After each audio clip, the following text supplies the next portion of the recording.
All right, Kiss Army, welcome to the KissFAQ Podcast. Thank you for giving us your time today. Nothing is into your head. I hope you don't do any damage. This is a Kiss-related podcast by the board for the board. We hope that you enjoy.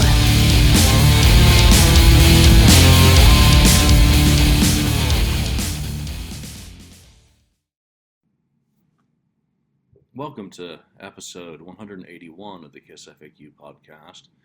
I'm going solo today, and for this episode, I'm in my room in Vegas. It's Sunday morning. I've got the requisite coffee. Last night was, it was Utopia, and holy shit. That was quite an experience, broadening my musical horizons with something that I certainly haven't listened to before. Fun show, very, very cool visuals and display, and Todd Rundgren is a very, very, talented musician, producer, writer. Great band. Willie on the drums, insane. Gilles on keyboards, very, very, very talented. And of course, Cassim on bass and vocals and guitar. Some of those names you may know, you may not. I certainly didn't know two of them before coming into Vegas this weekend. But thoroughly enjoyed the set, or both of the sets, because one is the more kind of progressive instrumental, side of the music that they've done. And the second set, after a 20-minute intermission, is, more accessible.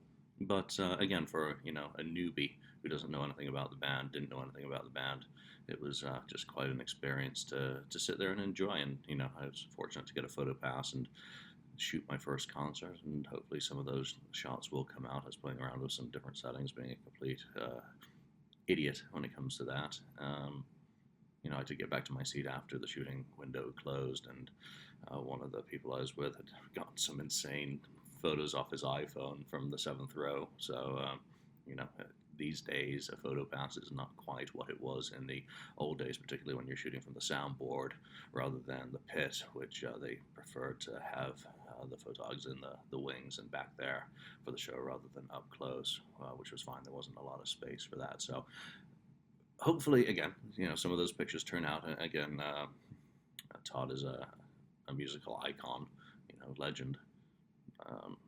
I do recommend checking out some of his stuff, and I'll hopefully do a episode with Alex talking a little bit more about the music, because he knows more about it than me. And I can just sit there and say, yeah, I like that one, which was pretty much my response last night. So obviously this is the KissFAQ podcast, not the Utopia podcast. I came into Vegas as a +1 with a friend to do the Las Vegas Vault Experience. There was no vault being purchased, so that changes how I behave at one of these events, that I wanted to be a very much fly on the wall and not get in the way or be disrespectful, because there were quite a lot of people who were actually purchasing a vault. So it's important for them to get their full experiences. I've had mine in Los Angeles, and I'm still having mine on a daily basis for that matter. I was playing some vault tracks up in my room for one of the friends who, was here with us, and, enjoyed giving a little bit of a sample of very old Gene Simmons to someone who doesn't necessarily know much about his more obscure stuff or the vault. So the vault was being held at the Monster Mini Golf at the Rio. And, I haven't been to Vegas since the Hard Rock residency in 2014. And that was obviously, about a mile and a half away from here. So different event.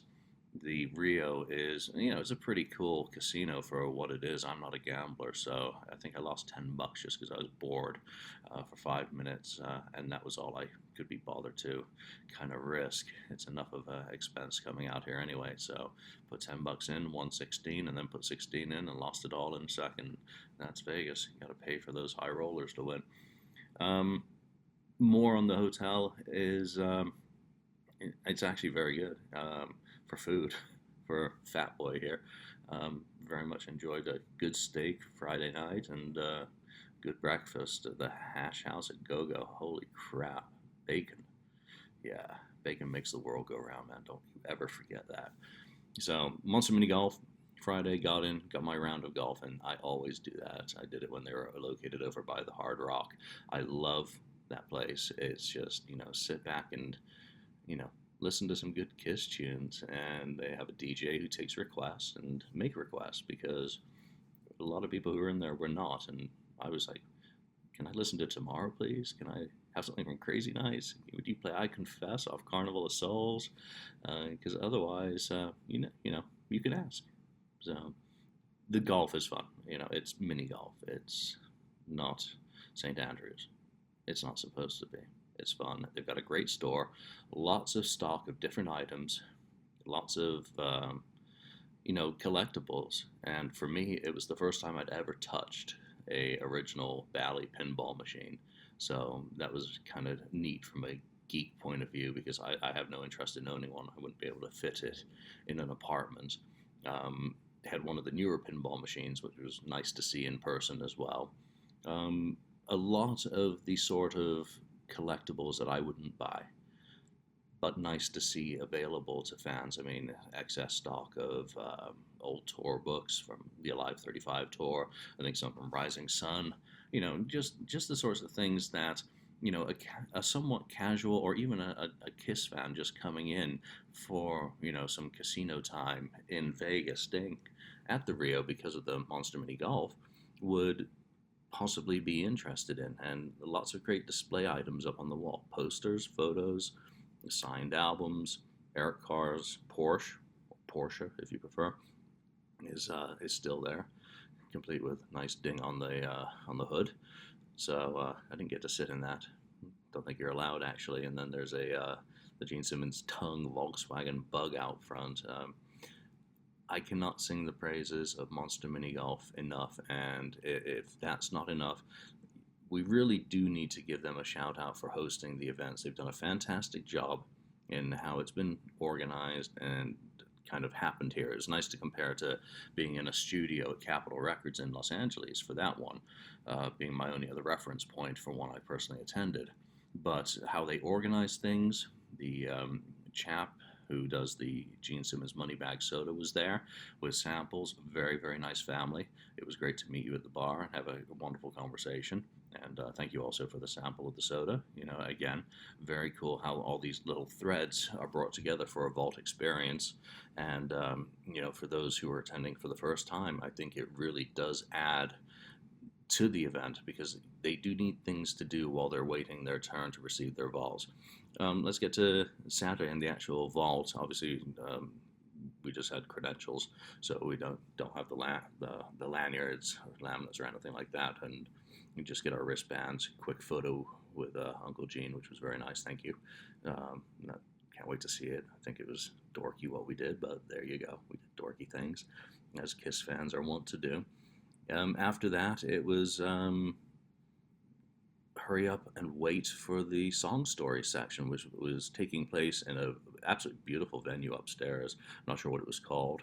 Don't really care. It was lovely. It was just very perfect atmosphere in terms of its lighting, ambiance, and layout. So people weren't scrunched together. There was a good audience. I'm not going to put estimates on the numbers of vaults that were shifted that day. That's, not pertinent for what I was actually watching in this event. Lots of families, and just really nice Kiss fans, passion in that room. And, even while congregating outside was, again, that the Kiss Army is a family that transcends generations now. So even if you're one of those people who became a fan in 1974 and bought every album new all the way up to Monster, and I'm a fan who came in with Asylum and bought every album up to this day, or someone who became a fan with Family Jewels and has stayed current with the band ever since, or maybe even someone who just became a fan because of the Vegas residency, or more recently, that everyone is a fan of the same band. We may not have all been able to share the same experiences contemporaneously, but we're still a fan of the same band and of Gene Simmons, which is why everyone was there. So the Vault experience itself started just, I think, afternoon, thereabouts.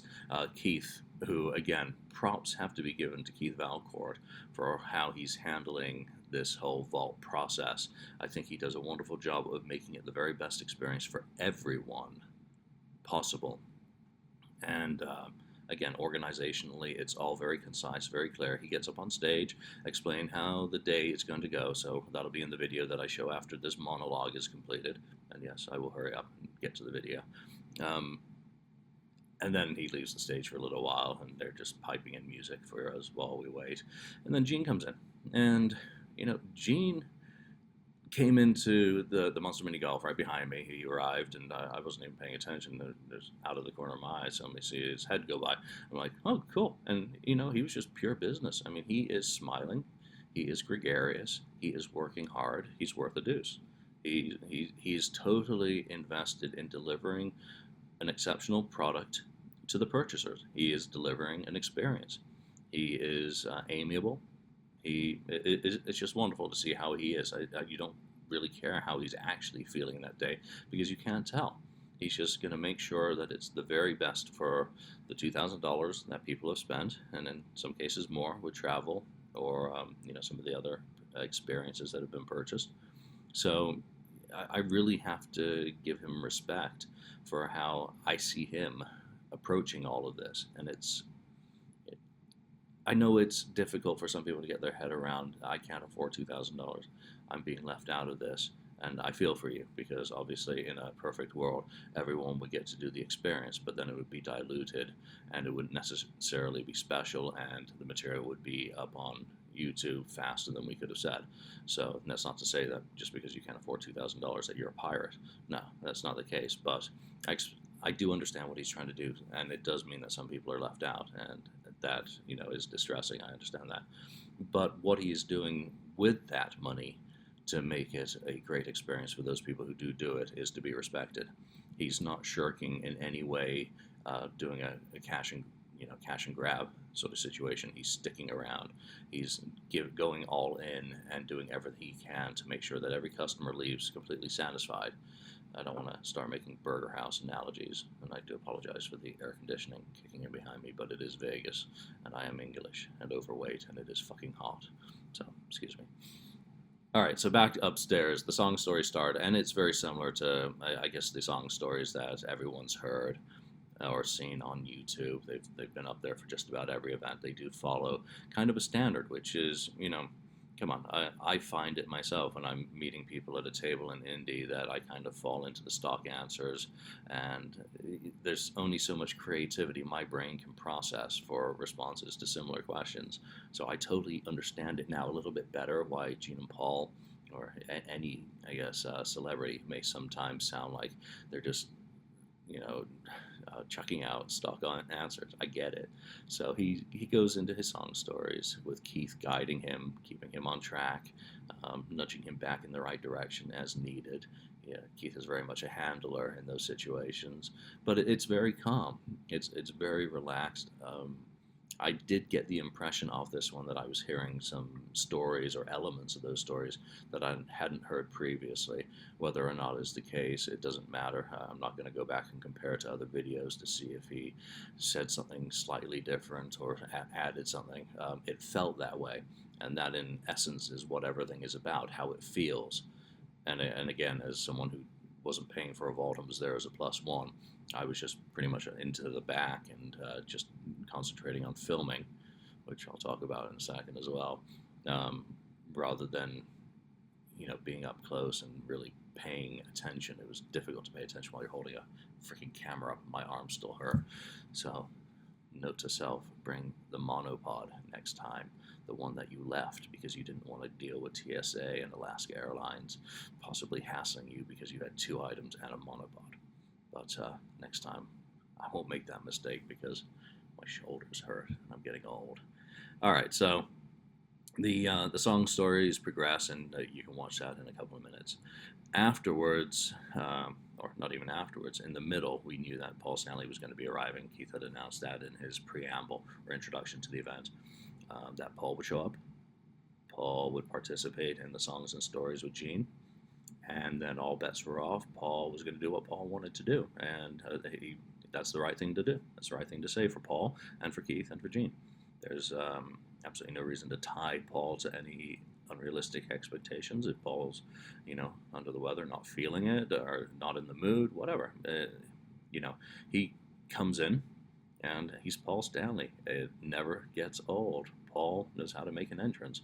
Paul is still the heart and soul of Kiss to me, as that 14-year-old guy who got into the band watching Tears Are Falling. So every time Paul comes into a room, I'm immediately, I lose a few decades inside, and I feel good.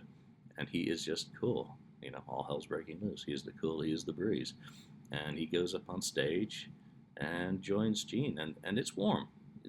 There was a feeling of warmth in the room, having the two principals, and again, no disrespect is meant to Ace or Peter, because obviously they were critical ingredients in the foundation of the band, but Gene and Paul are the core who have guided the band throughout its history and always stayed, okay, sorry Gene, Paul has anyway, stayed grounded and focused on the band throughout the years, the trying years in the wilderness of commercial success.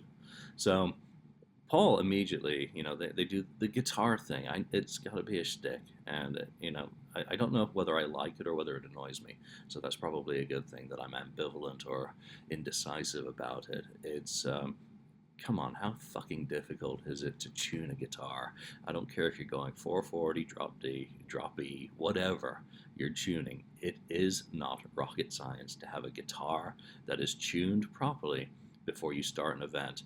It is not difficult to have a monitor dialed in before you start an event. However, I will say that the monitor, you can get dialed in a silent room, but once you have an audience and bodies, it does change the dynamics. So to what they are hearing, because there is additional noise and whatnot. So I will give them that slightly. And if you're a stage engineer or something and says, Julian, you're wrong, well, educate me. As I've said before, I love being wrong. All right, so I'm rambling. The song stories with Paul were about what I expected. That they didn't go into any hardcore detail. They're not going to. As is said continuously, we're the fans, they're the band, we're the geeks who take notes and write books and go into all sorts of inane minutiae. Gene Simmons and Paul Stanley wrote the fucking songs and were living the life. They weren't taking notes of what they were doing. There was a very good question asked by the audience of, Paul Stanley and Gene Simmons wrote Let Me Go Rock and Roll.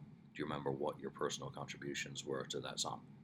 I would have loved to have known the answer to that, where in some cases, like Going Blind, we know that it was Paul who suggested the I'm 93 and you're 16 line being added in, and other songs that have similar type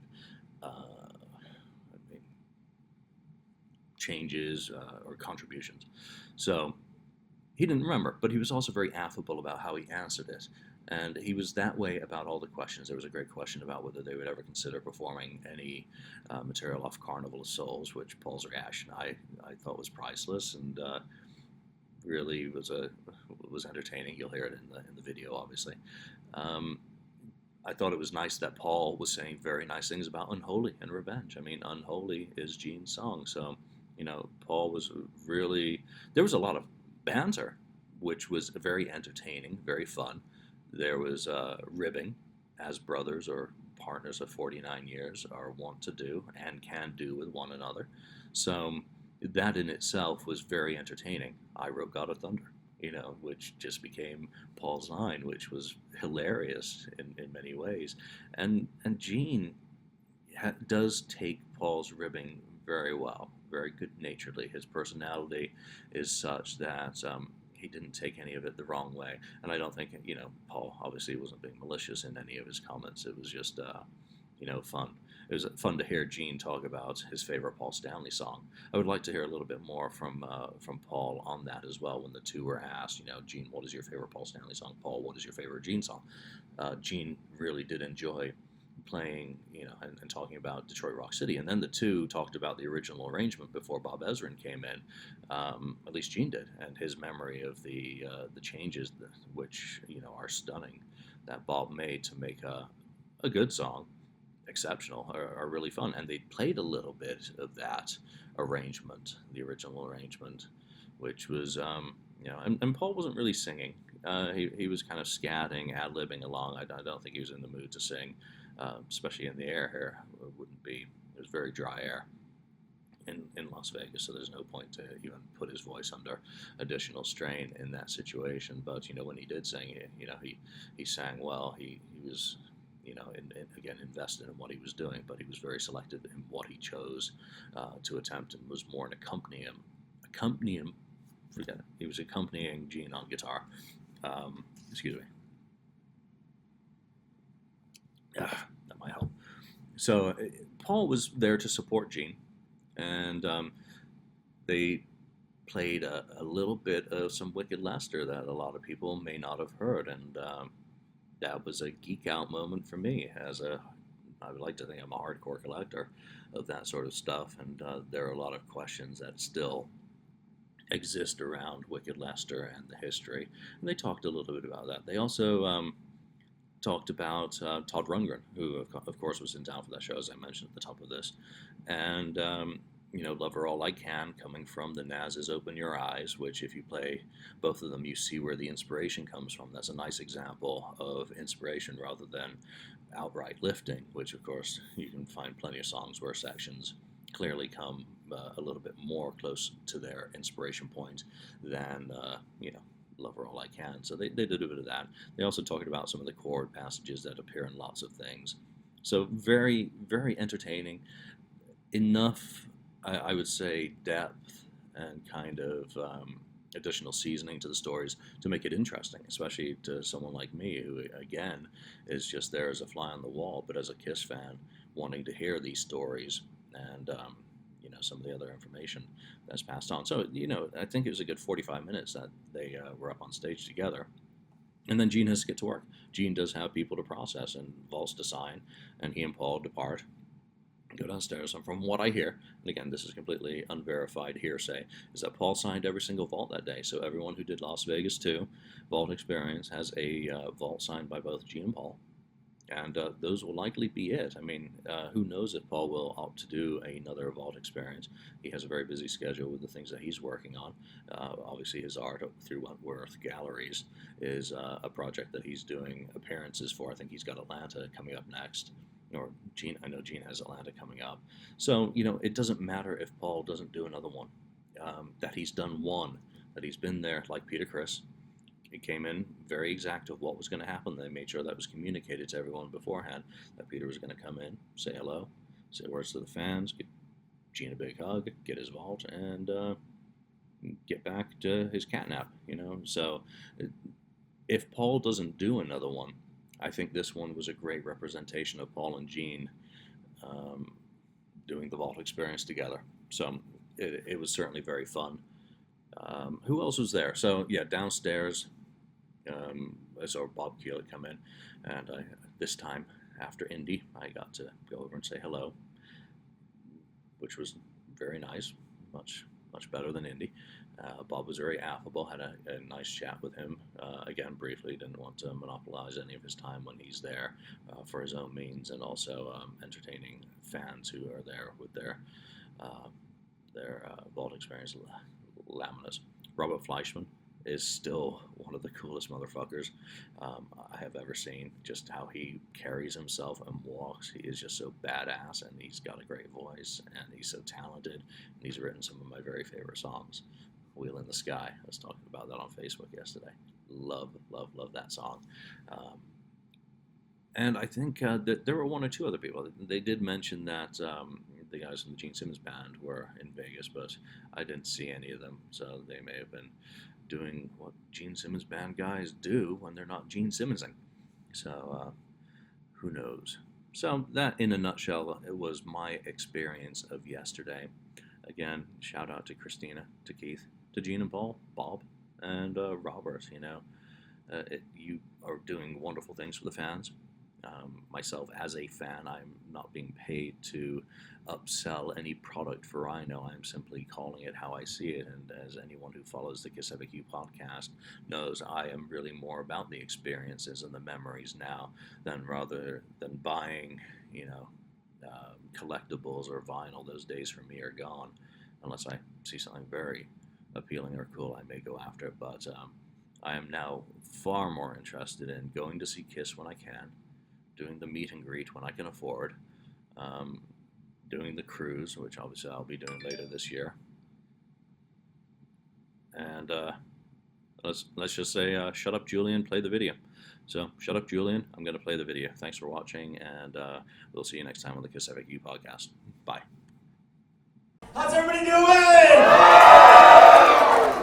Thank you guys. Welcome to Las Vegas 2, the Gene Simmons Vault. I'm Keith Valcourt. I'm the Global Project Manager. Wow, it's going to be an amazing day. I want to kind of give you a rundown what's going to happen, and so you know as much as I know. Gene's going to come up in a little bit and do little songs and stories. Somewhere in the 12 o'clock hour, special guest Mr. Paul Stanley will be coming up. We don't know what's going to happen after that. They're going to be on stage, they're going to do what they're going to do, they're going to have fun. We don't know, literally, other than the fact that after it's all said and done up here and we go downstairs and you're waiting for your vault, you're going to line up by number to get to meet Gene and get your vault. We have no idea what else is going to happen with Paul, so let's hope for the best. Let's hope they play for an hour and a half and play a bunch of stuff. You know, it's amazing. Let me name check a few people that, there's an old Vegas tradition. When a performer gets on stage, they mention the other performers or famous people that are in the audience. So if I could, ladies and gentlemen, in the audience somewhere, the writer of Nothing to Lose and a couple other Kiss books, Mr. Ken Sharp. Ken, where are you? He's fine. Also, somewhere in the darkness, 3 members of the Gene Simmons Band, if they've made it here yet, Mr. Ryan Cook, Mr. Jeremy Ashbrook, and Mr. Phil South. You guys here yet? They're in a band, so they'll be late. Also in the audience, or maybe on his way up from downstairs, legendary producer Mr. Bob Kulick is here.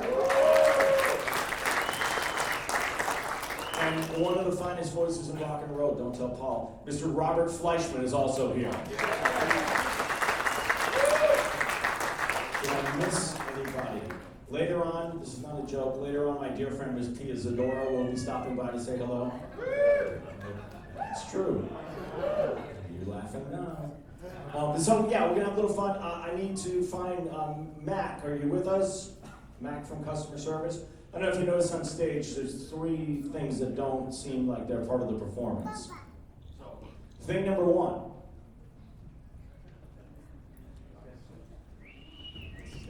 Is an autographed Gene Simmons Cola, Stanley. Thing number 2, KissReplicas.com is a boot. And thing number 3,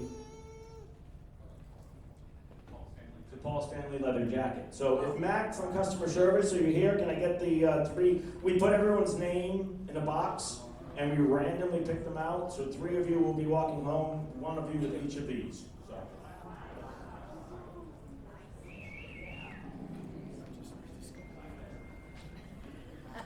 So you can thank the folks at Moneyback Cola for the standing, moneybackcola.com, and kissreplicas.com for these 2 things. Mac, are you here?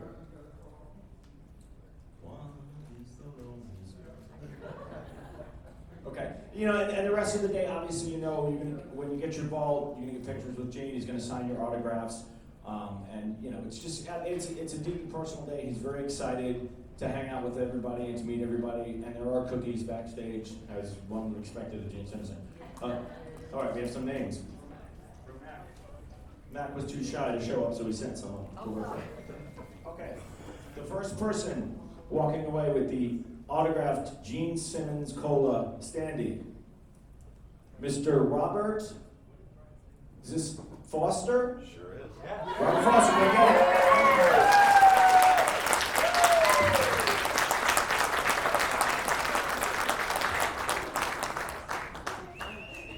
It folds in half so you can put it in your suitcase.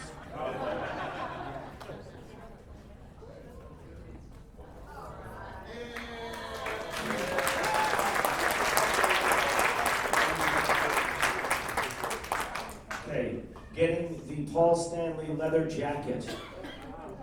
Lori Tricker? Tricker? Yes?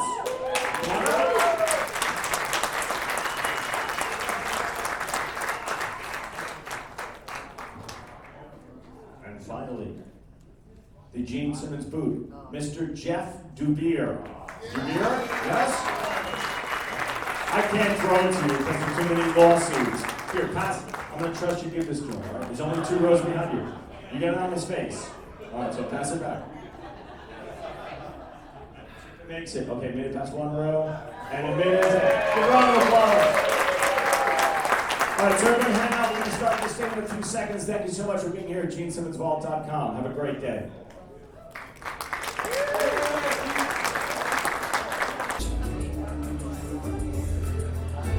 All right. First of all, let's give a big thanks to Christina and Patrick for Monster Video, for helping us here. Ladies and gentlemen, please welcome Gene Simmons!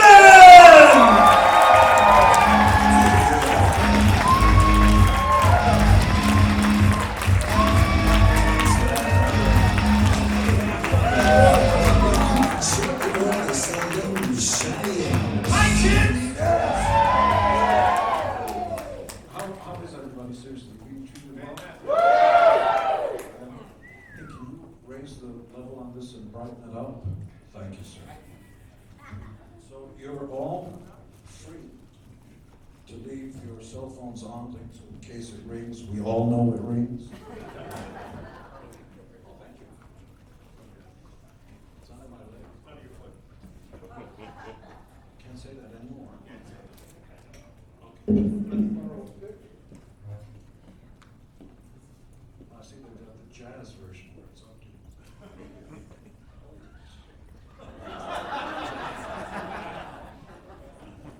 Where's everybody from? Nashville. Arizona. Long Beach. Idaho. No. Utah. No, Arizona. Where? Utah. Well, you're all talking at the same time. Chicks talking.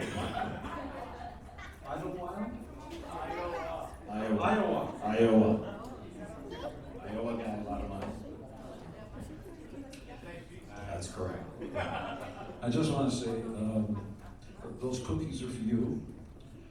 They're passing around. Remember to swallow. I can't say that anymore.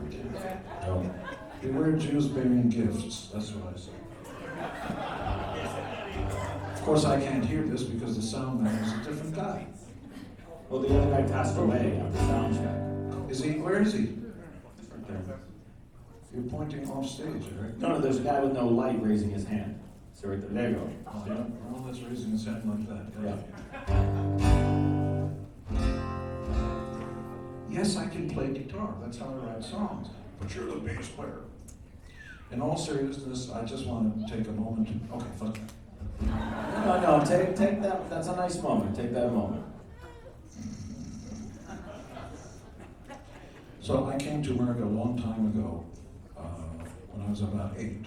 Actually, I was 8 before I was 9. See what I did there? It was a joke, yeah. And I couldn't speak a word of English, and I'm sorry, did we interrupt you about that? A little accident, that's all. And I had dreams, just like all of you do. I continue to have big dreams and everything, insatiable. And then I found that this blessed country allowed me to do anything I was ever willing to work hard for. And that luck may have something to do with it, but that the harder I worked, the luckier I got. And don't kid yourself, I'm going to be 69, any second now, and boy, do I look good. And I was offered free room and board in jails across the country. Can't say that anymore. What is it? Jails. Can't say that? You can't say that anymore. No. Can't say fuck all anymore. You can? Yeah. You're no longer allowed to compliment a woman. It's over. The apocalypse is here. But let's get back to my tirade before I get too tirade. Oh, Gene, go! He's giving him go! And so I come from what's commonly known as the Promised Land, but don't kid yourself. This is the Promised Land, America, the home of the free and the brave and all that. But it's really the place where your dreams come true, really. And I had this song that meant a lot to me called When You Wish Upon a Star that Jiminy Cricket sang in Pinocchio. I was a little kid. I don't like this. I couldn't understand anything, but then this if you do the Gene Simmons life story, which is coming, I'm in the audience and I'm about 12 years old, and there's a lot of talking and the nose grows and I don't know what's going on. And all of a sudden, all of a sudden this little fucking cricket comes up in the front and he's going, and I thought he was talking to me. Only to me, the rest of them in the movie audience. And it was so inspirational, so inspiring, that I walked out of there, you know what you chicks do when you arch your back, and you just, that's what I felt like. You do it for a different reason, I know. And I just held my head up high and I said, the world is mine. It was semi-religious. And from then on, it was just hard work. And then I saw the Beatles on the Ed Sullivan Show, and Paul Stanley's going to be here any second. Oh my God! And I saw the Beatles when I was about 13 or 14 years old on the Ed Sullivan Show. Changed my life. Changed my life. Finally, I saw people who had accents like me. I couldn't speak English well. Talk like this, hello, what time it is? You know, it takes time. But English was my third or fourth language, so I had to deal with other languages. So what, Gene? Continue on with your story. Okay, I will. And I heard the Beatles, they're just playing regular chords.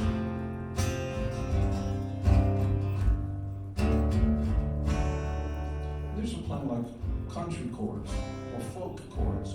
Later on, of course, they did, stuff like this. You know this one? My show. And then so on and so forth. But in the beginning it was just, this boy wants you back again. And so far and so on. Same chords as, my darling, I love you. Hundreds and thousands of songs use the same chords. And then within a year and a half, I taught myself how to play some chords. I saw George Harrison going, did the level go down all of a sudden on the guitar? A little more, sir, because I know where you live. There we go. So I heard, and then I heard the Kinks. Like that. They literally started off like that. Well, he gets up in the morning and he goes to work at night. You know that? Takes the same train every time. So simple. He's a well-respected man about town, doing the best things so conservatively. Can you make this louder, sir, on my in front here?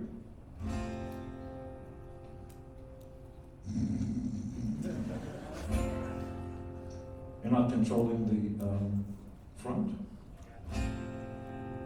Ah, that button. Ah, more? Ah, you mean that button? Yes. And so I heard, when he gets up in the morning, I said, I can write a song like that. Because it's just C, D, A minor, F, G. So I thought I wrote the classic of all time. My uncle is a raft, what? And he always keeps me floating. He is so good to me. That's creepy. He treats me tenderly. It doesn't matter who you are.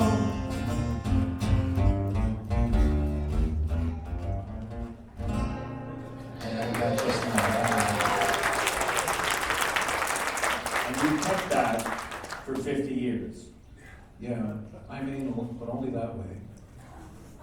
And that's in the vault. That's one of the 167 tracks that ended up in the vault. Goes back 50 years. And this box set is the largest box set of all time, as you may have heard. Over 10 hours of music, 167 unreleased tracks, even one with powerful and attractive Paul Stanley, one in there. I got 3 with Bob Dylan, I got 3 with Van Halen, but with Paul Stanley, 1. But Ace and all the guys appear on there. But I just want to take you through what I was learning about music. And you know, the farther you go, the more stuff. But I never talk about songwriting or because nobody cared. You know, throw up blood on my grandmother. That's all they want to hear. Are you the guy with the long tongue? Yes. Are you my dad? No, I'm not. Are you my dad? Really? That explains it. Because I've never heard anybody say that. And so,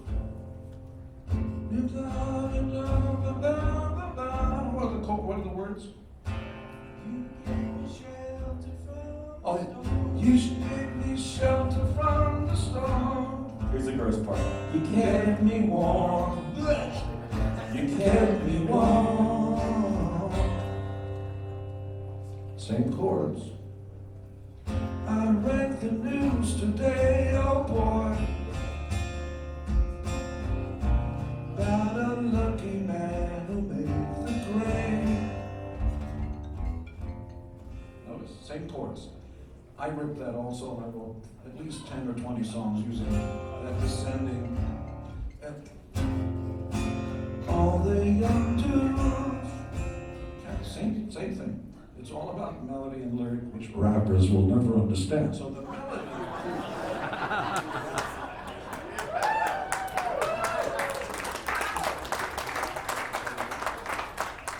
It's called beats. No, fuck the beat. Yesterday hardly has any beat, but it's music. So some of the first chords I learned were. You must know that, right? Okay, before there was rap, the Trogs. Wild thing, you make my heart. Okay, so there's a guy named Chip Taylor who's John Voight's brother. John Voight gave birth, not he, but his wife gave birth to Angelina Jolie. John Voight's brother, Chip Taylor, started writing songs because he couldn't act, but he only knew 3 chords, which is.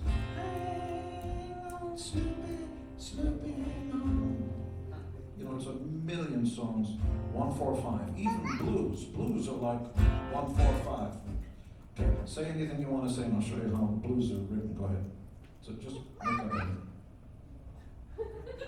Okay, maybe not you so much. Young ladies, say anything you want. The brownies are good. Okay.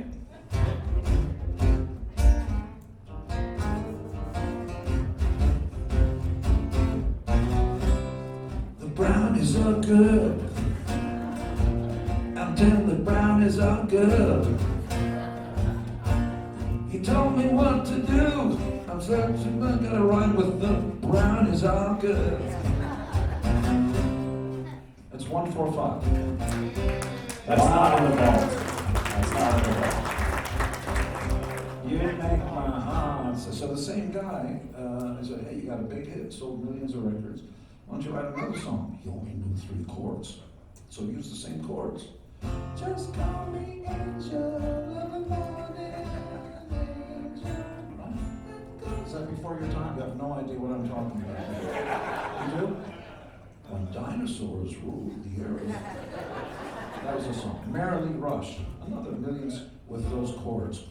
So I just wanted to tell you, I'm trying to go fast because when Paul gets here, So,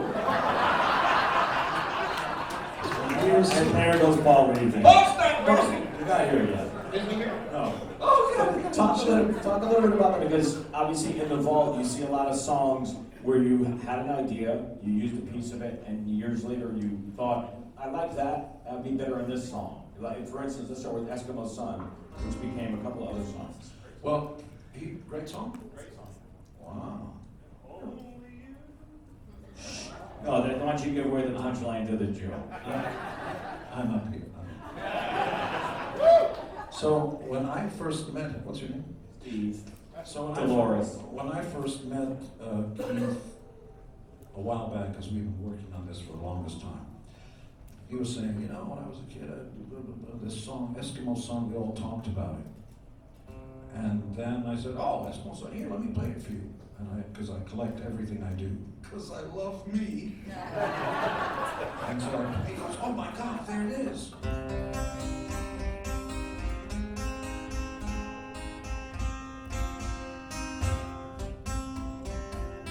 I've got bass fingers, so the strings go, oh. And he goes, and the song goes, only you. No, wrong song. I think later it did. Eskimo sun, you shine at me. Mother's love, far as the eyes can see. So that's on there, and you'll hear it in 1969. Maybe it was 1869. And what I kept doing was going back and saying, you know, I got to revisit this the way any one of you who knows how to paint or do anything, you do a sketch of something, then you come back and refine it and so on and so forth. And so I took the chords and just wrote a new song, which became really two different songs that are on the box set, but that Bob Ezrin stuck together as one. I don't know if you followed me. But it became this.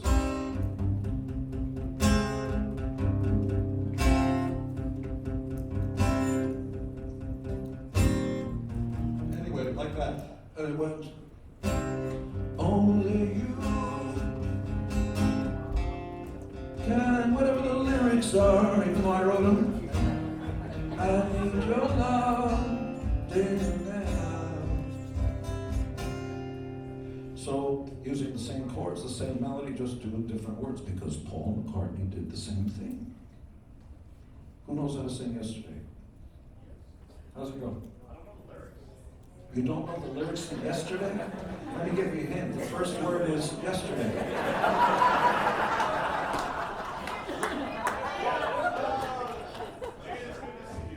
Isn't it? You're serious. You don't know the lyrics to Yesterday? What are you, a communist? Yesterday, all my troubles seem so far, right? Yeah, that's right. Thanks. Thanks, Dad. So McCartney comes in. It's a true story. You can get it in the Beatles illustrated book. It's a real book.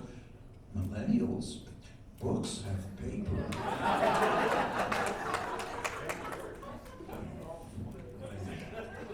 Can't say that anymore. When we used to rub two sticks together to catch a fire, there were things with paper in them, and they were called books.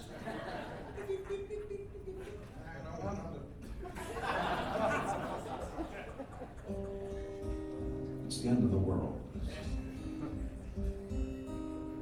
You ever go on YouTube and see these poor unfortunate folks falling into manhole covers and bumping into them? Beautiful woman with high heels and big hair. You can YouTube it on fail. Just put in beautiful woman made up with high heels texting who falls into a fountain in a mall. Head first, does a complete flip, and then sues the mall. Well, they put the fountain there. What would you do? Why would you put a fountain in a mall? I don't know, babes, because you're texting while you're walking. Are we allowed to say these poopy words? Not really. That's Vegas. So, yeah, thanks. That's Vegas. So, where did I go? Yesterday. Yesterday. So McCartney walks in and he shows, I just wrote a song, Scrambled Eggs. Yesterday I had some scrambled eggs, but yesterday scrambled eggs. I'm not making it up. It's called Scrambled Eggs. And Lennon, in essence, in essence, you on crack? Or words to that effect. He goes, no, not scrambled eggs. That's like a kiddie song. You should call it Yesterday. You know, all my troubles seem, kind of a moody, retrospective idea. So the stupidest lyrics or strange melodies can blossom into something. The way, like little ugly ducklings can become the most beautiful. So everything starts with an idea. I'm just wasting time until the powerful Paul Stanley walks in. But going along those lines, again, other songs that are in the vault, you had a song called Bad Bad Lovin' that you could have left well enough alone, but you saw something else and it became a better song. It's a cartoon song, I just know it. You made it up. No, it's real. Is it? Yeah. What's the name of the cartoon? Oh, the kid knows. Oh, there's a very good voice in there. I really Oh, it does. can't say a fool with words. Might be a duck. So I came up with this.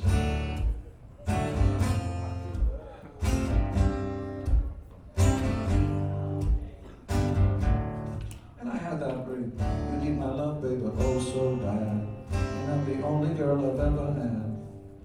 Before Paul comes here, I gotta tell you something. The difference between Paul and I.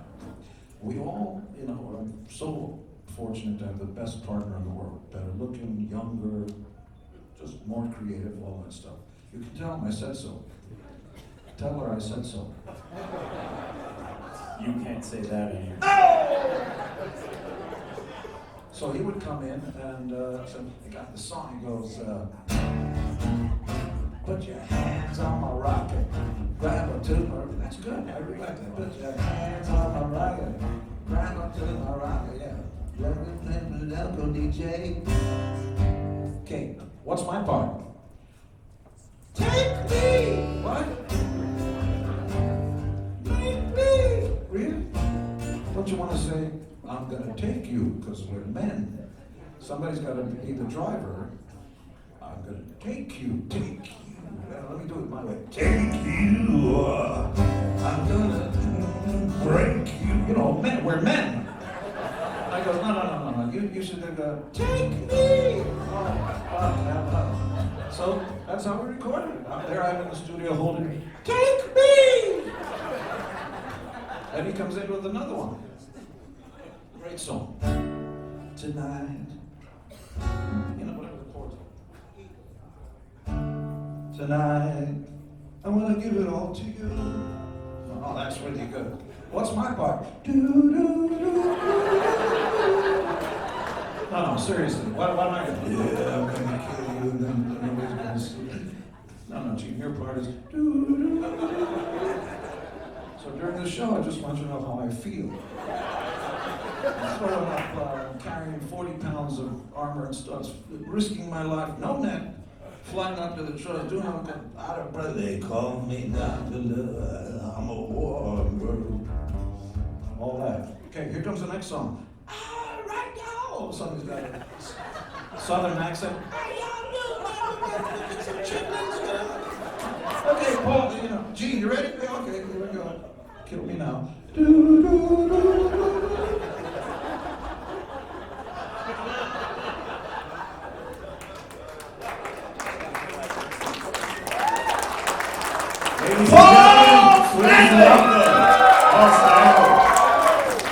He heard every word.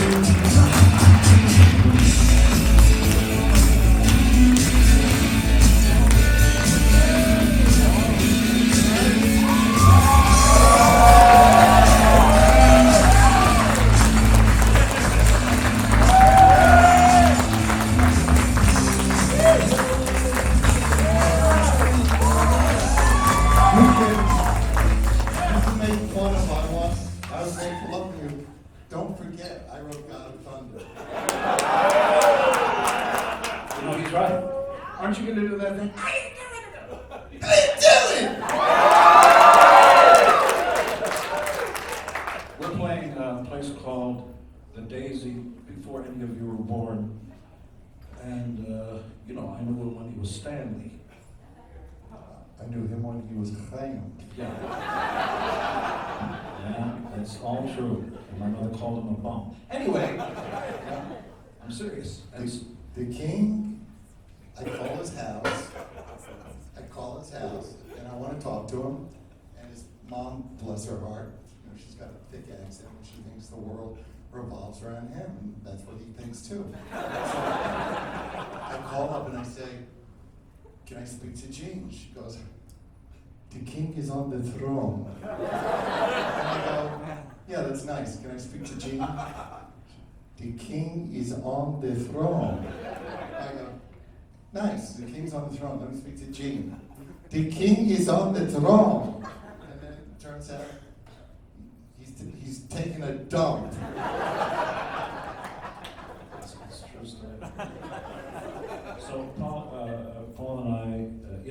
when I first met him, I had a high school chum and everything. Where's Abe? Somebody tuned that for you?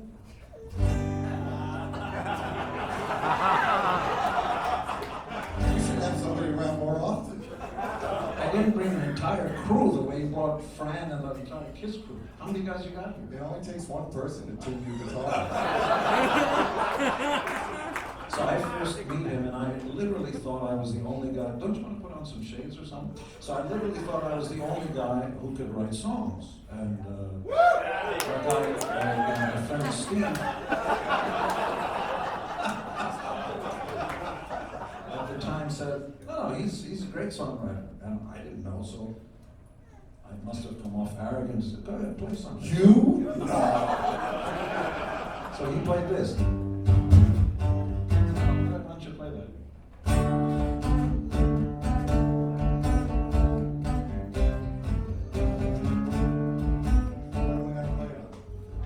There's guitars back there. So literally, 45 years ago. Here's picks. Don't expect much.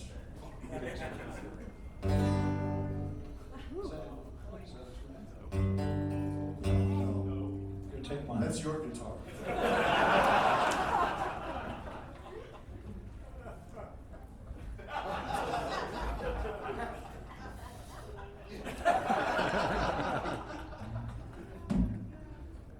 Yes?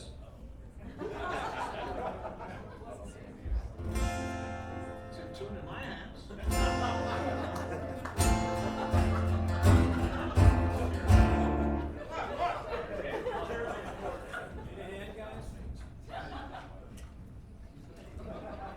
So here's what Paul literally played. I was flummoxed. Oh, am I playing along with you? Yeah. Okay. Excuse me. You play along. Okay.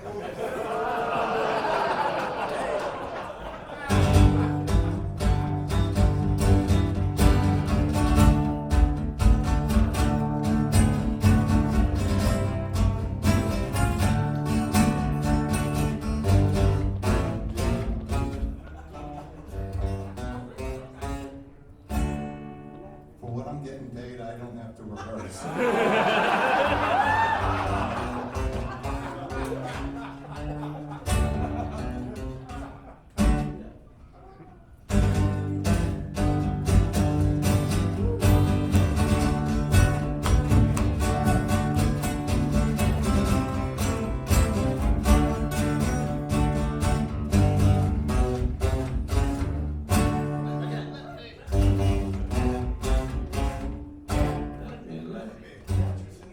Yes, but you wrote the song. I'm waiting for you to lead the song. For what I'm getting paid, Let me be your Sunday driver. Let me be your Monday man. Is that right? Take you anywhere you want, just as fast as I can. Doesn't matter what you wanna do. It doesn't matter. So he wrote this. You just gotta decide, girl, whether you let me know. what did you ever want love me? So you call it, let the baby it's falling with the neighbors and the night keeps getting older and the earth keeps getting stronger. So you're crying, dying, one reduction love I'm not gonna let you down. Let me in, baby.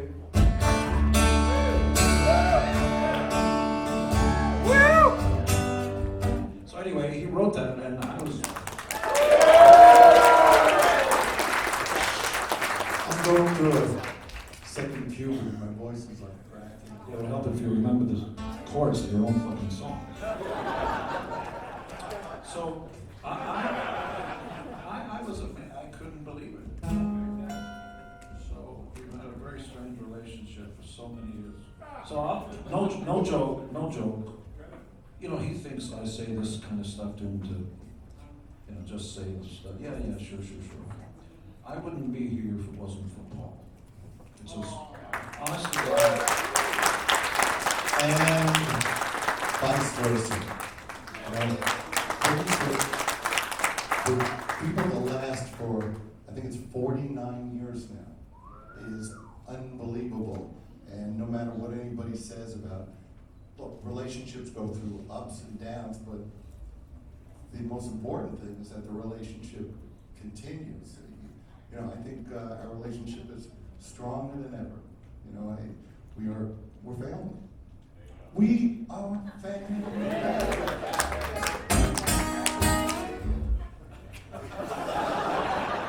we can continue, you know, play stuff, and I wrote this and you wrote that. But I have a feeling some of you guys want to talk to Uncle Paul, right? So we have microphones out there. Do we? Yes. Okay, George. Yeah. So there's some microphones. Please feel free. Paul flew in for you guys from Los Angeles. I flew in for Gene. Flew in for me. So talk to Paul. And by the way, I would be at more events, and if I can, I will. And you know, my schedule's been tight. He's going to pay me more next time. He didn't pay me anything, but you know what? Those 49 years, we've done great together. So,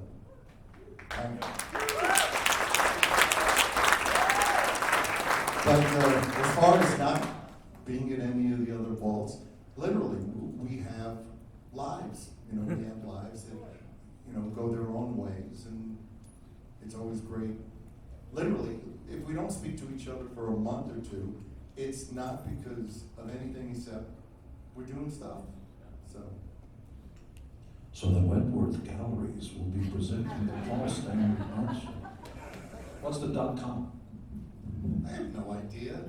What do you mean you don't like it? Where can they buy paintings?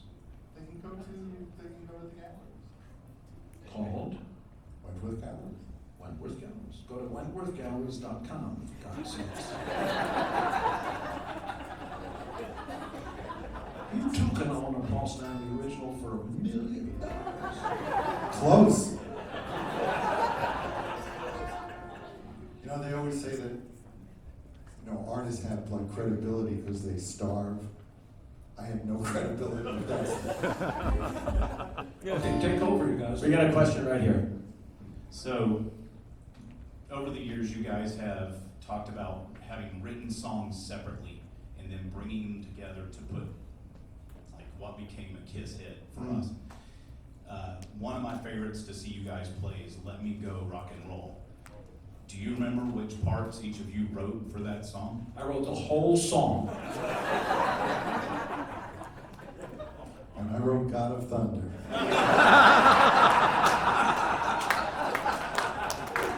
Thanks for doing this, guys. We love you. And How did that song? I think I don't know what I did in that song. I remember I walked because I learned this. You know, just because it's one of the few things I could play. And for Not well. no, No, 'cause I some- remember those lyrics around. Baby, kiss.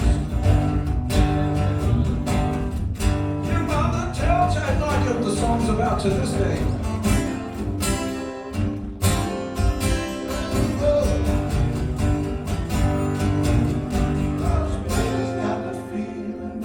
This is what Paul put in. Oh, Because you always go F, G, and anything. You know, that kind of lift.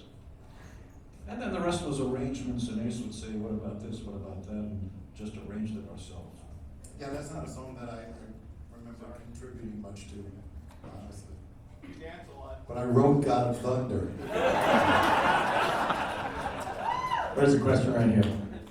What was your favorite duet with Gene Simmons? Where are you guys? I can't see where you are. Oh, I knew that. Favorite duet? Well, we sung lots of stuff. You mean harmonies or different vocals in the same song? Do you know what I mean? Where do you trade off lyrics? Ah. Yeah.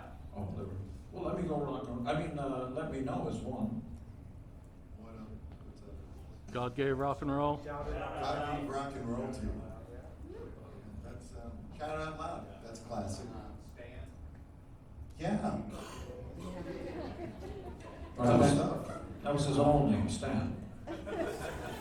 Right back here. I wrote God of Thunder. Hi, guys, thank you for all you've done over the years. We're huge fans. He was there in '77 when you guys started or came out on the West Coast. But I appreciate the fact that you guys have always been real. You've always given back. You've always been honest. You've always been upfront about everything. And KISS is not only an amazing band, you guys are just great people. Yeah. Thank you for doing this, and thank you for everything else you've done. Woo!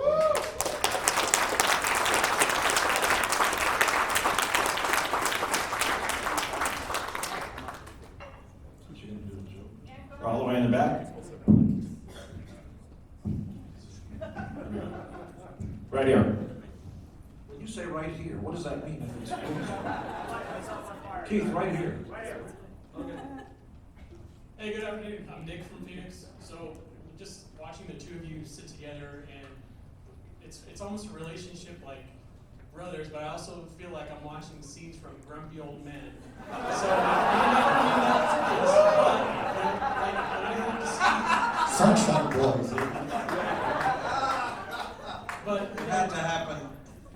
when I think of how I address my brothers, at the house or get together, seeing each other all the time, I don't call, hey Dave, hey Steve, I say morning asshole, or get out of my way, or hey schmuck. When you guys are on the road together, and whether you're waking up in the hotel rooms next door to each other, or your dressing rooms, how do you address each other? How do you interact with each other? You're like, get out of my way, or good morning, dickhead. I think we tend to stay out of each other's way. There's only so much oxygen in a room, and he sucks it all.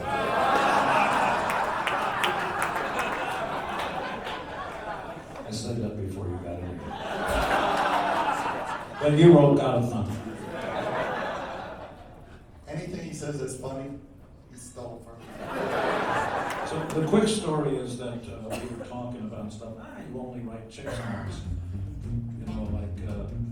Background music. Nashville Cats owns a kosher deli. That was a hit. Nashville Cats owns a kosher deli. So, we start criticizing each other, although, it still makes up that KISS thing. Two different sides of the same coin kind of thing, although Ace wrote that, two sides of it. So, all you ever write are chick songs, like Christine 16, and that's kind of good. So I went off and wrote Christine 16, and he said, in essence, all you ever write is monster songs, blah, blah, blah, blah, blah, blah. So he went off and wrote God of Thunder.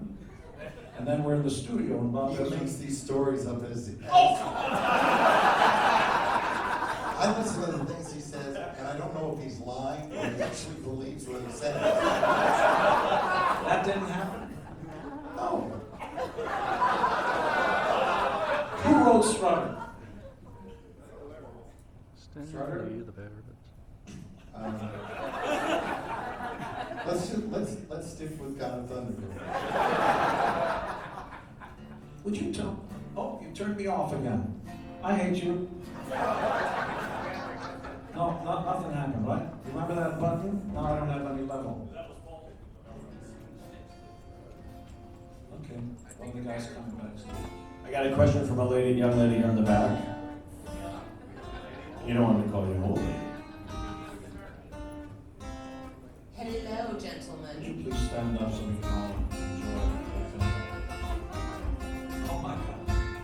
Okay, anyways. That's an old song. Would you please give me some level?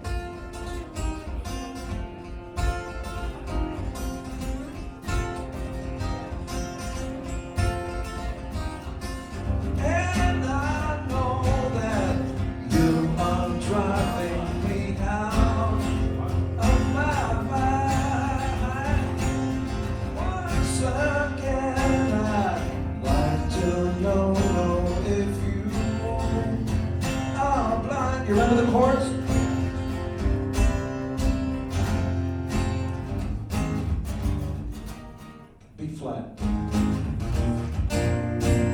B flat, E flat, F. Does anybody take a second here? Does anybody know how you can get this moving again? My battery died, not my battery. I was going to tune something up. So that's an old song. We were in a band before this called Wicked Lester and Rainbow for a second. And that was one of the songs. He would come in with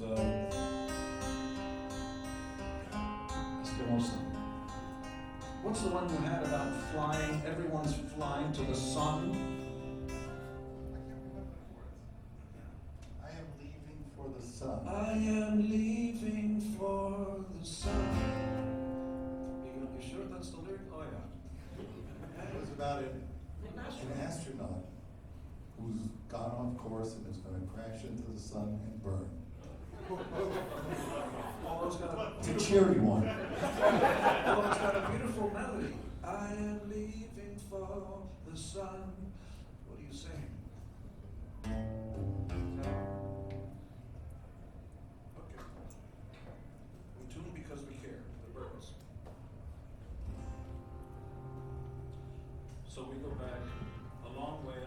You know, hindsight's 20/20, and you can say you're out of your mind and all that. We have. Oh, must have been the broccoli. I'm sorry.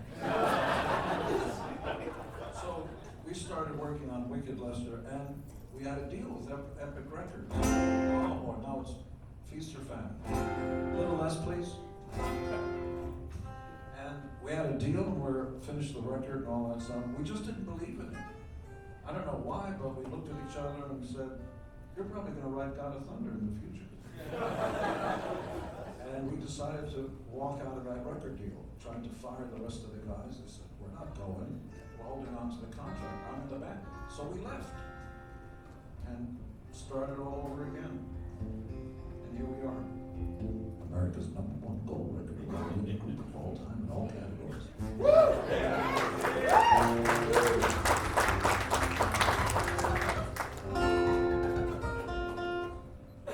I was showing them, which I discovered myself. Bread some night.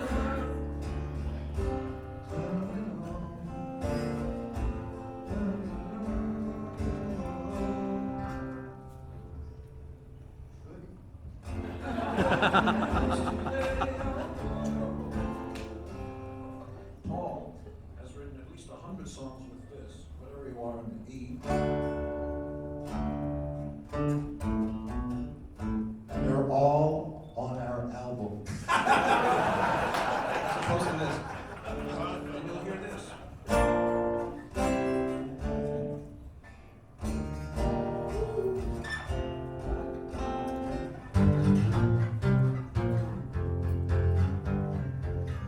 Tell me if this story's true. Obviously, I have to go to the truth meter over here. So, we're rehearsing and doing all that stuff, and I say, I've got an idea for a song. I want to rip off the idea of Brown Sugar, street walking, Brown Sugar. I'm going to write my own called Black Diamond. And then you went home and wrote Black Diamond. Yep. Okay. And it's on a Kiss album.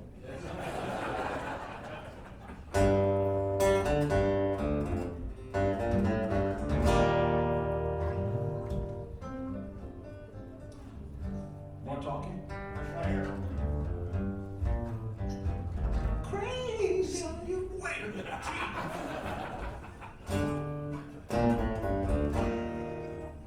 Okay, now, for the question. Are you going to stand or not?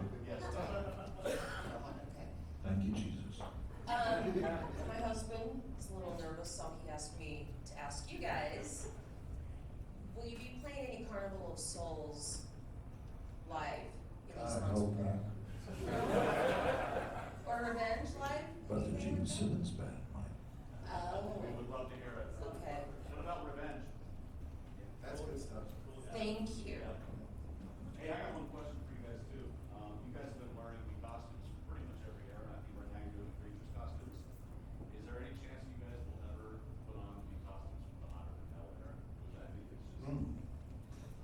they're cool, but they're kind of, there's not a lot, I mean, they're pretty, Real basic, yeah. you know, which I think was so cool, because this band in the early days before all this Dynasty days, even though a lot of the days were not, this was so big, it was basically just being tables. Yeah, Is there any chance you guys would ever do those concepts? probably not.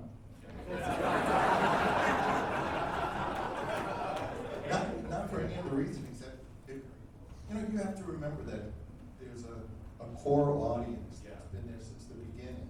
But there's a huge audience that joined in along the way and really don't know the whole story, don't know the whole catalog. It's kind of what always happens when people say, you know, why don't you do deep cuts, you know, and I think that did The Elder Tour. Gene's. We're hearing songs from the Elder, I'm sorry? You haven't played any songs on that, you did the Kiss Cruise, I did a few of them, that's been pretty cool to hear those. The revenge songs are cool. Revenge would be awesome, I mean, we'd Yeah. love to hear Unholy, even Take It Off, I think, to bring that song back, which was my song, Revenge. It's all cool stuff. You know, my problem with, what was that one called? Take It Off, No, Unholy. yes, Carnival. You know, people in Beverly Hills shouldn't be singing about how life is miserable. My butler didn't show up today. The rolls broke down. So that, you know, that wasn't one of my favorites. We got a question back here. Thanks, guys. Gene, what is your favorite song that Paul wrote? And Paul, what is your favorite song that Gene wrote? For me, hands down, it's Detroit Rock City. And, and I want to, for the record, say,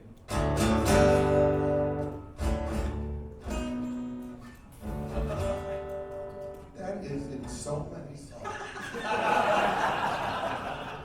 she thinks she's high fashion. Yeah. No, hands down, Detroit Rock City. By the way,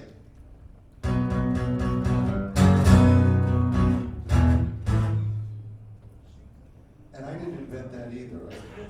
I took that from the Moody Blues. That's right. Although you never get an answer. And question. Hands on Detroit Rock City, but I collected all these demos. Paul may not have it, but I have the original demos of what Detroit Rock City sounded like, and it was different. Bob Ezra came and reorganized it. How does the verse go? There was no 2 bars of rest between the verses. On a Saturday night, right into it. Tell you what you're gonna do. Ezra went, I feel uptight on a Saturday night. Rest for this thing. You want to get that? That's Bob Ezra's leg.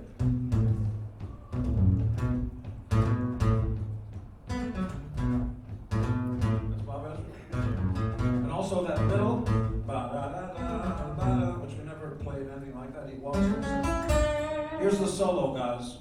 And he sang. Bob sang the solo. Every single note. And sang the harmony.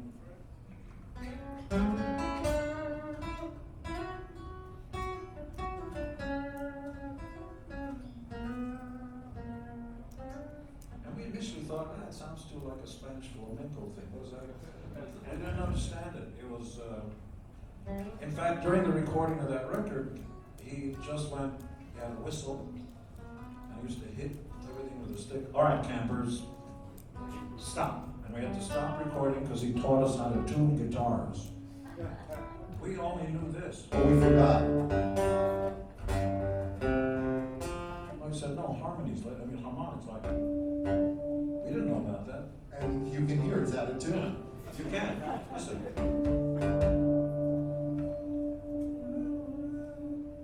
So we learned that.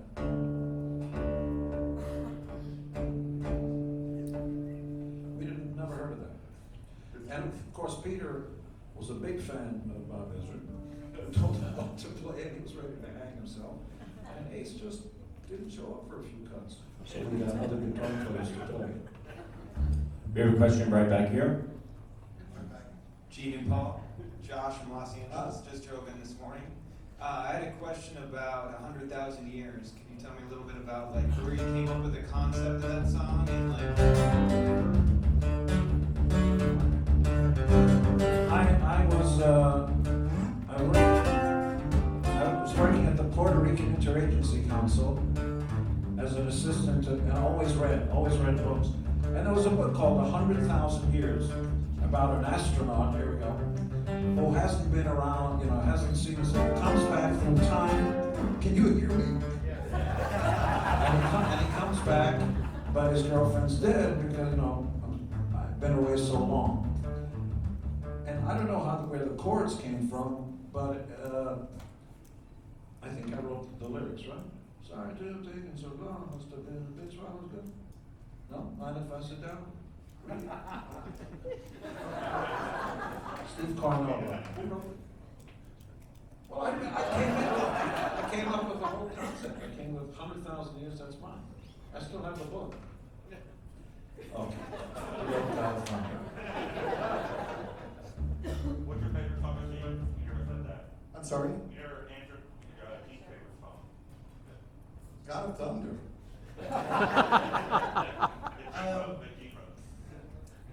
He was answering. I like, there's a bunch. I like, I think Unholy's really good. Yes. I think Unholy's. I thought you liked this one. I like the band you stole it from more. What is it? My sweet love. I honestly didn't think I'm always around. My sweet love. Totally different melody. They're different melodies.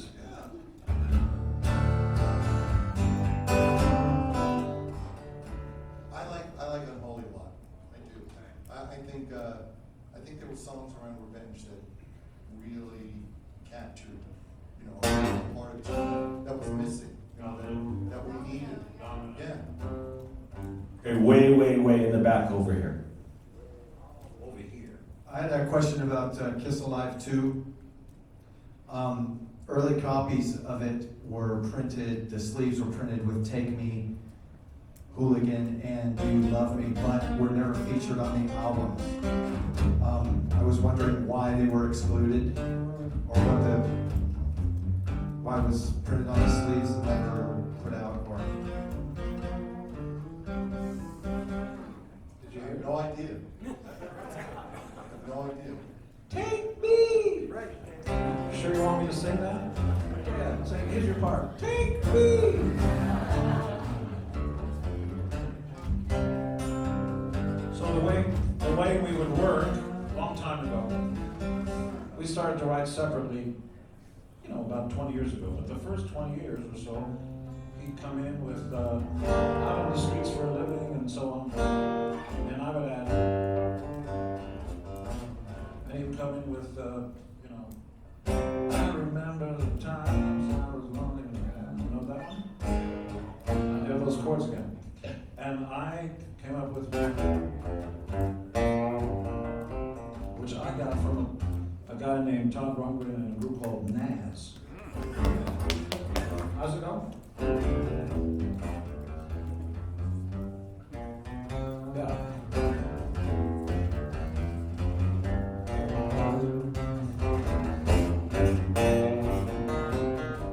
That's where that came from. And then, Paul, okay, so I walk in with Deuce. That beginning thing,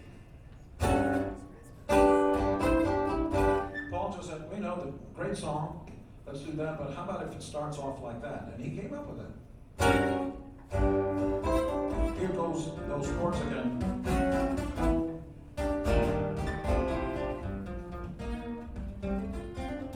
That's not how he played it. He's doing Eagles now. Well, I'm playing on this guitar. Barely. Your own God of Thunder. Halfway back on Paul's side. Hey guys, I think Tommy and Eric are fabulous members of your band now. The concerts are really, really good. But Would you ever consider doing another set of solo albums with this lineup?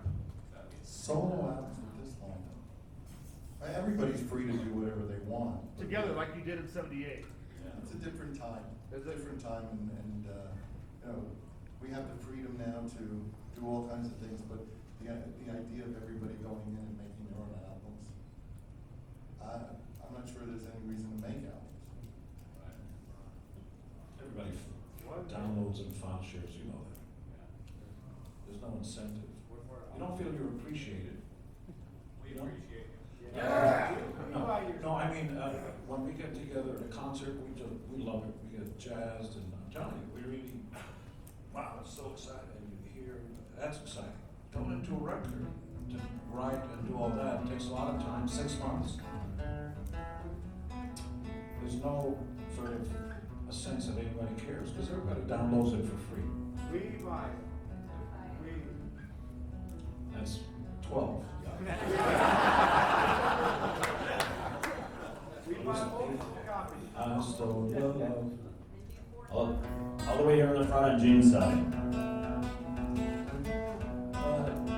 Gene, I asked you a while ago, why did you end Black Diamond in the studio that way? And your answer was because it sounded cool, as opposed to the live version. Same Well, other. you can't really do that live without fake tapes. We don't use tapes. You know, we go, Right. You can't do that. Well, I wanted to ask Paul what his opinion of how the studio version ended of Black Diamond as opposed to the live version. It's okay. It's you know, that was our first time in the studio, and we were green to say the least, and we took a lot of direction from the people who we were working with. Some of it, in hindsight, makes more sense than the other, but Paul's talking about is.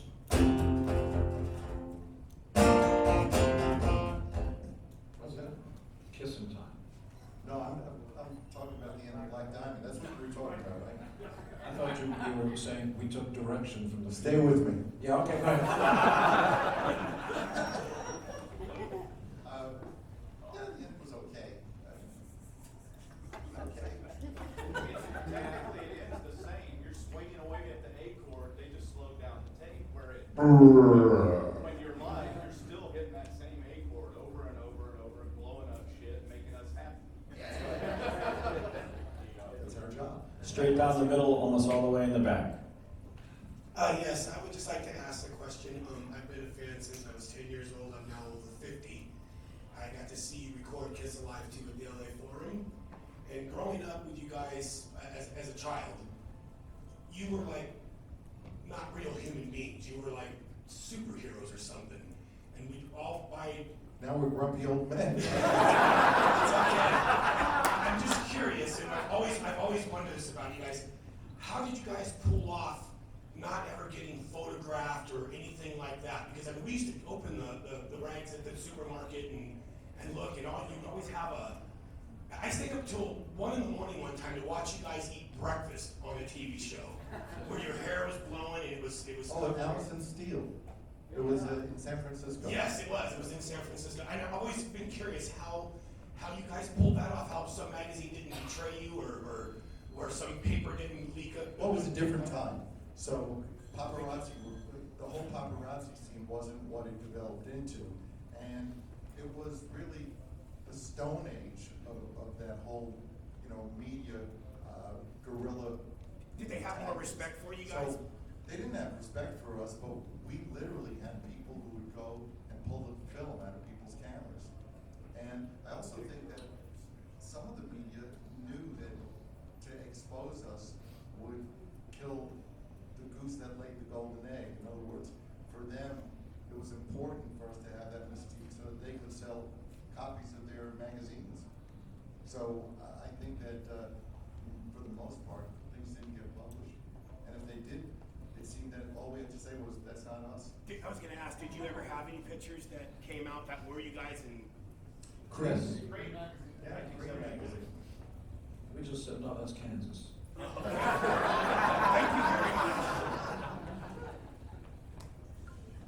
As a matter of fact, when we went to visit Cream magazine, the name was Cream, it's a magazine. So when we went there, somebody just tricked us. He said, yeah, we just spoke with your manager, Miller Klein. He said it's okay to take a photo. We just went, oh, okay. That's how that photo came out. But people used to think he was a member of the Babies. You don't know what that is, right? That's because Gene always called me a big baby. He's got his own dressing room. There's only so much air in a room. Social media, that couldn't happen today. No, it would be impossible. Also, there's no civility. Everybody knew that John F. Kennedy and Clinton and everybody else were men. But social media's changed. Now it's just the apocalypse. We can't take a number 2 in a public bathroom without somebody reaching under with a pen and a piece of paper. Or him selling it.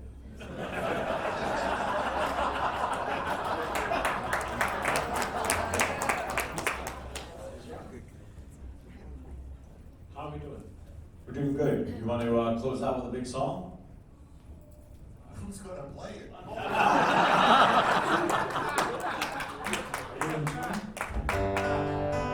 Can you?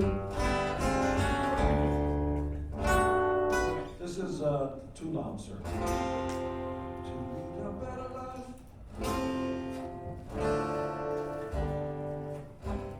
Are we doing? Yes.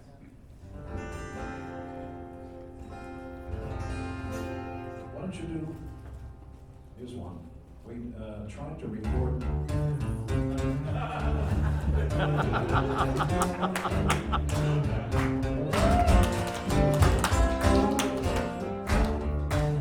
I wrote that.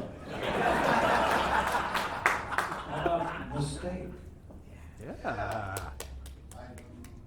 about we stick with your stuff? Molly. I'm here to accompany you.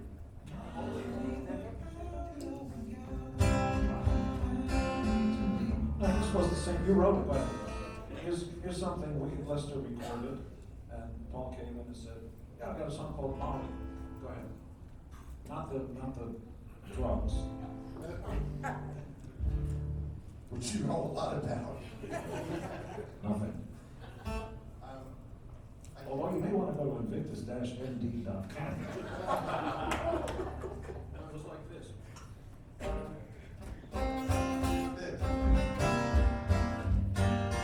I didn't steal it from Paul McCartney.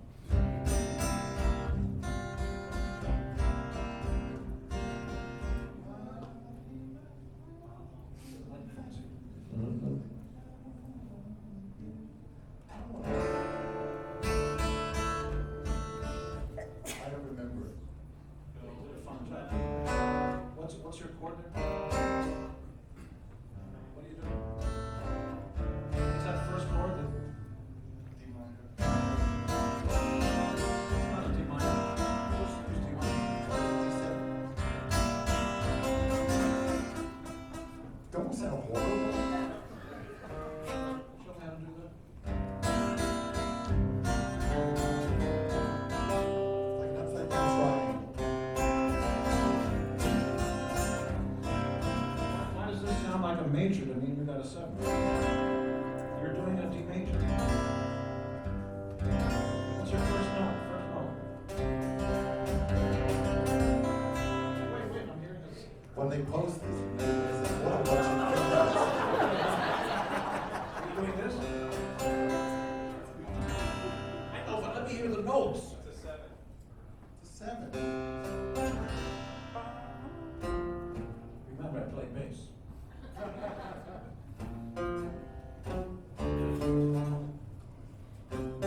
Come on, let's end this with something.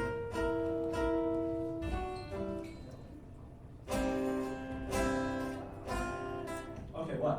Let's put the horse down. Come on, shoot it.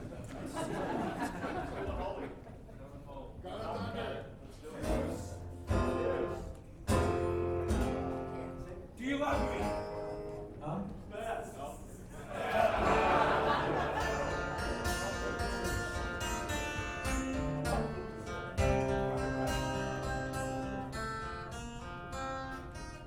I'll tell you a quick story. We had this is a true story.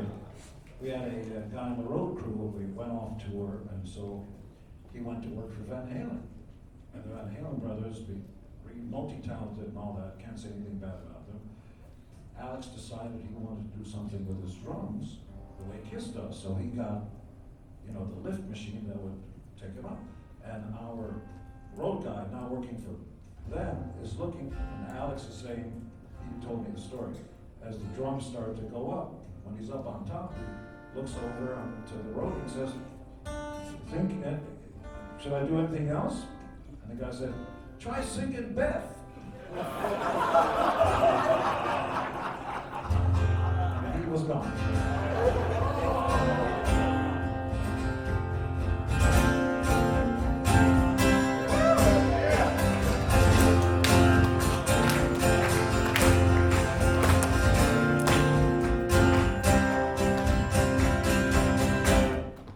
It's been a month or two since I was sleeping with you. I'm coming home again. I've been to east and west, but baby, I like best the road that leads to you. Oh, girl, it seems the whole wide world seems to say, oh, just like all of the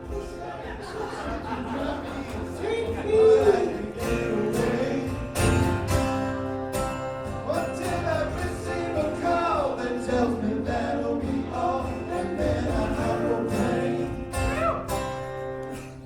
It's true, I'm not sure if you know. I'm coming home to you.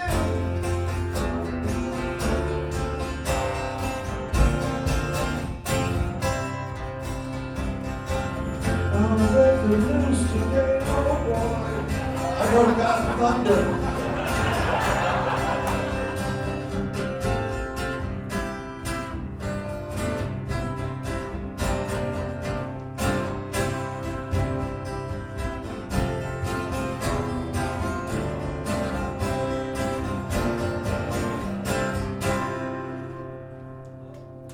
Oh, girl, it seems the whole wide world seems to say hotels they all look the same. Some seem to drive me insane, but I can get away until I receive a call that tells me that'll be all, and then I have a plane. It's true. I'm not sure if you know. I'm coming home to you.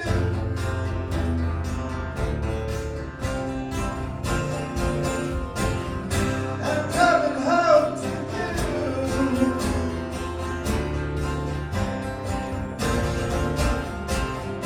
I'm coming home to you.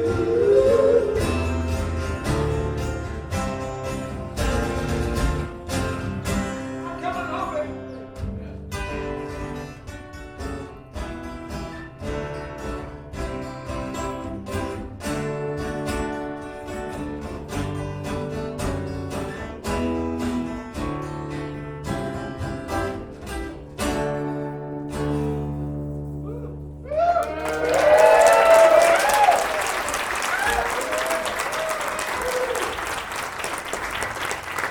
So, we didn't talk about this at all. We should get started because we want to make sure every single one of you, just like we promised, is going to have alone time. So, I'm not going to do jokes. But, Paul and I haven't discussed this. I'm going to retire. Thank God. Put it right over the plate. Gonna go back there where you can take photos and we can to talk about family, but it's up to Paul if he wants to come here. Oh. Or take a jet right back to LA and abandon us. No. Ace came back there. Vinnie Vincent came back. Eric and Tommy were there the whole time. You know, you gotta love Eric and Tommy. They're just great guys. They'll stay someplace for 10 hours eating potato chips in the corner just to be a part of it. Just the best guys. Don't you think? Best. Eric, God bless him. Yeah. They're very genuine. They're awesome. They love you. They love the band. They're proud of us. They're the real deal. Woo!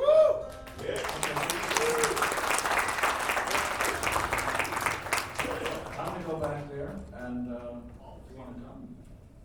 Yeah. Absolutely.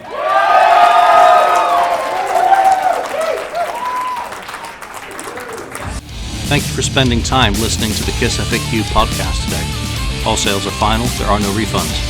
If you'd like, look us up on Facebook or come over to the KissFAQ message board and discuss the topic we broadcast today. Don't forget to rate us on iTunes, Spreaker, or wherever you've listened to the show. We hope you'll join us again.